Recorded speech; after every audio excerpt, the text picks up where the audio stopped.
Ayan guys, nagsign na ng oil change tong ating Honda Click. Kaya kailangan na natin mag-change oil. Yan, gagamit tayo na tools na 17mm na socket. Itong plastic ang pansahod natin sa waste oil. Ang tawag ko naman dito ay embudo. Ito naman ang gagamitin natin sa paglalagay ng langis para malagay nyo ang ating makina. Pro Honda nga pala ang in-order kong langis sa online. At ito ay scooter na MB Fully Synthetic na 10W-30SL. Ito ang gagamitin natin. Dito ako nagbukas ng drain plug sa side ng makina. At tumambad sa akin dito ang napakaitim na langis. Na-miss ko tuloy ang aming kapeng barako dito sa Batangas. Sobrang masarap na kape.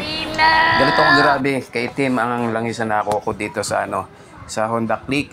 Kaya kailangan natin itong madrain. Siguro matagal na itong hindi na change oil. At ito ang kanyang filter. At ngayon, hintayin na natin ito na maubos at maiga lahat ng langis.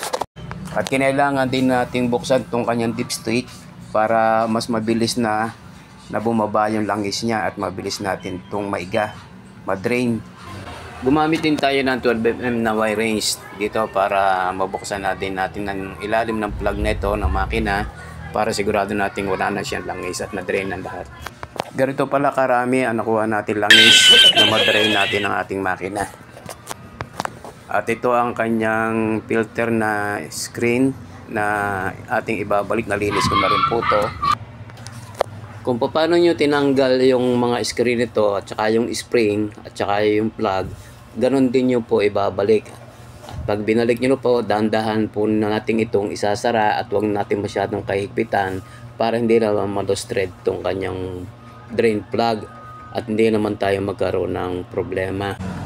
Sa 1 liter na langis, 800 ml po ang ating nilagay at ito na lang po ang natira. Mababa po sa 200. At pinaandar na po natin ang makina natin para ma-inspection natin kung may leak sila.